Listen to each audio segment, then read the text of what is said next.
El pensamiento dominante de nuestra época es materialista, y con eso también me refiero a lo físico. Permíteme ilustrar esta afirmación general con respecto al tema de los miedos solamente. La conquista del miedo ha continuado año tras año, principalmente a través de medios físicos. El dolor físico siempre ha sido una de las grandes fuentes de miedo. Ahora, el éter y otros anestésicos han eliminado los principales dolores de las operaciones mayores. Las personas mayores aún pueden recordar su miedo al dentista, cuando matar un nervio o extraer un diente causaba un dolor insoportable. Ahora, los anestésicos locales, incluso en problemas menores, han hecho que la odontología sea casi indolora. No hemos conquistado estos miedos al dolor, más bien se ha eliminado su causa.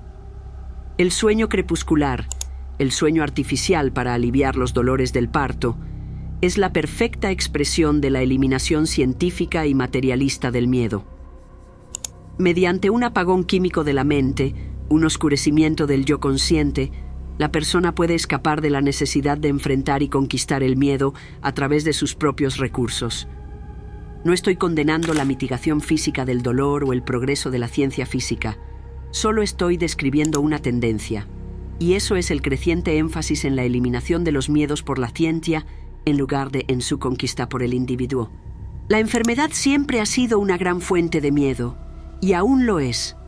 El temor al cáncer es uno de los miedos más aterradores de nuestro tiempo, y se gastan fortunas en investigación y educación sobre el cáncer. La conquista del miedo fue escrita como resultado de la amenaza de ceguera total del autor. Enfrentó un hecho para el cual no parecía haber remedio físico. De ahí su gran necesidad de una conquista espiritual de este gran miedo. Y aún así, cada año, los avances en la ciencia y la medicina han estado reduciendo o eliminando los peligros de las enfermedades. Las vacunas para enfermedades temibles como la viruela son ahora algo común. Vacunas y tratamientos para enfermedades letales como el tétanos, la fiebre tifoidea, la difteria, la sífilis y otras han pasado a formar parte de nuestro arsenal médico común. El temor a la neumonía ha sido casi erradicado gracias a los descubrimientos de medicamentos milagrosos como los antibióticos. La ciencia ha realizado maravillas en la eliminación de estos miedos. No necesitamos conquistar el miedo a una enfermedad particular. Queda para nuestra conquista, principalmente, el miedo a la muerte. Pero además de las enfermedades físicas, nuestra sociedad moderna ha visto un aumento en las dolencias de la mente. Estas incluyen una amplia categoría de miedos llamados fobias: claustrofobia, agorafobia, fotofobia, altafobia, fonofobia, entre muchas otras. 3 campos profesionales, más allá de la religión y la filosofía, se han volcado a tratar estos miedos: la psiquiatría, el psicoanálisis y la psicología. La profesión de la psiquiatría ha acentuado naturalmente los remedios físicos, comenzando con sedantes para inducir una relajación artificial y llegando hasta procedimientos como la lobotomía, una intervención que altera los procesos de pensamiento más elevados del cerebro humano.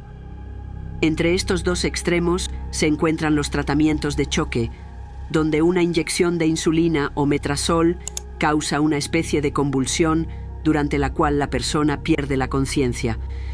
A través de una serie de estos tratamientos, algunas vías nerviosas o centros nerviosos superiores pueden ser desactivados. De esta forma, los miedos de una persona también pueden ser eliminados, proporcionándole una cura permanente o temporal. Era como si un manto de niebla se hubiera apoderado de las almas de las personas, una niebla que se alimentaba de la obsesión por las soluciones físicas ante los miedos y preocupaciones de la vida. Un artículo que escribí sobre cómo conquistar los miedos, en el que enfatiza cómo las personas podían superar sus miedos y preocupaciones a través de sus propios esfuerzos, fue la señal que me hizo comprender hasta qué punto esta niebla había oscurecido la visión de la gente. Para ilustrar el extremo opuesto, mencioné las operaciones cerebrales y los tratamientos de choque con los que la psiquiatría ahora a menudo lidiaba con los miedos. El psicoanalista, por su parte, trata las fobias de una persona a través de lo que parece ser un proceso intelectual o racional. Según el psicoanálisis, las fobias o miedos se deben a algún complejo enterrado o subconsciente. Por medio de charlas diarias o frecuentes con un psicoanalista durante un periodo de 6 meses o un año, se puede sacar a la luz la perturbación subconsciente de una persona y si eso sucede, se supone automáticamente que el miedo desaparecerá. Pero este proceso, incluso si es verdadero, se basa en un enfoque altamente materialista, al menos en el sentido de que solo las personas que pueden gastar miles de dólares pueden permitirse tales tratamientos. El psicólogo, así como algunos psiquiatras que han estudiado la psicología normal, consideran que muchos miedos son experiencias normales con las que el individuo puede lidiar en gran medida a través de sus propios recursos y con muy poca ayuda en forma de visitas o tratamientos. El problema surge en el caso de aquellas personas que no tienen recursos personales de los cuales extraer. Sus vidas carecen tanto de poder espiritual o están tan llenas de escepticismo intelectual y desconfianza que no pueden ayudarse a sí mismas. No tienen convicciones ni certezas religiosas que les proporcionen apoyo en sus luchas. No tienen una filosofía de vida firme a la que ellos o quienes quieran ayudarles puedan aferrarse. Son arcilla en manos de los miedos y las fuerzas que les acosan desde fuera. El psicólogo y el psiquiatra encuentran difícil ayudar a una persona así, y sin embargo, este es el tipo de persona que nuestra civilización y educación tienden cada vez más a producir. Al eliminar físicamente las causas del miedo, hemos socavado gradualmente los recursos internos del hombre para la conquista del miedo. Esta tendencia materialista ha recibido un nuevo impulso desde los campos de la ciencia política, la economía y la sociología. Hace una docena de años, el desastre económico amenazaba con desbocar a la nación. Millones de personas que habían perdido sus trabajos comenzaron a temer la penuria y la necesidad. Millones que aún tenían empleo temían perderlo. Otros millones comenzaron a temer la pérdida de su dinero y sus posesiones. Ricos y pobres, temiendo que el país se estaba desmoronando, corrieron a los bancos para retirar sus ahorros y provocaron el cierre de bancos en todo el país. Fueron días en los que todos conocieron los miedos paralizantes.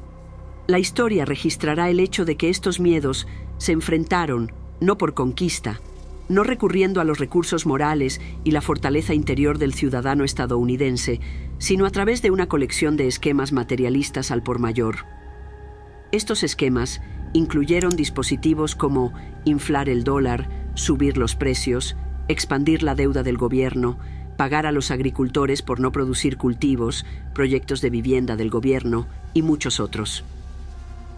Los miedos al desempleo y a la pobreza en la vejez iban a ser eliminados al por mayor a través de una economía planificada, un nuevo orden social. Por medio de un elaborado sistema de contabilidad llamado seguridad social, toda una nación iba a ganar la libertad de la necesidad y la libertad del miedo.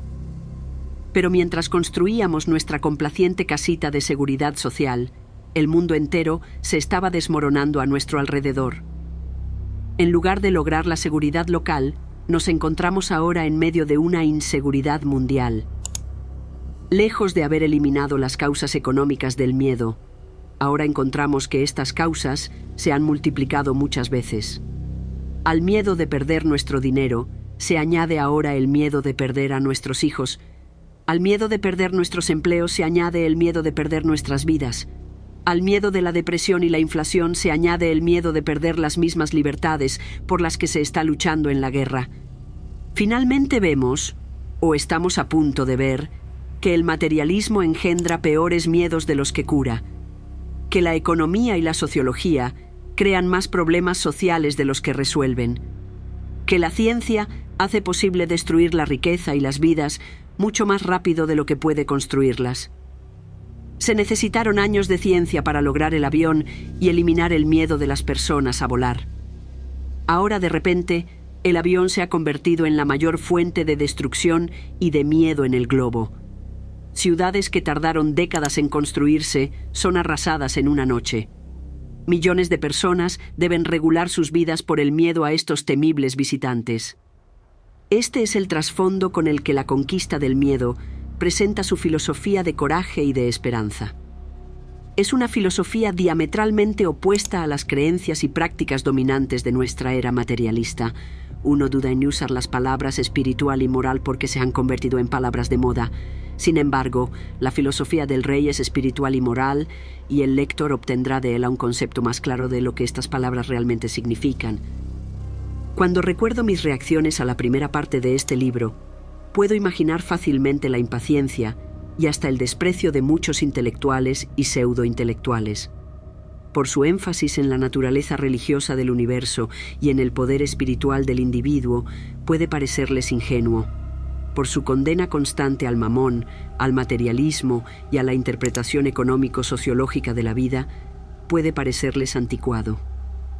En realidad, el libro es altamente sofisticado y es más novedoso hoy que el día en que fue escrito, porque desde entonces nos hemos alejado 20 años más de la verdad.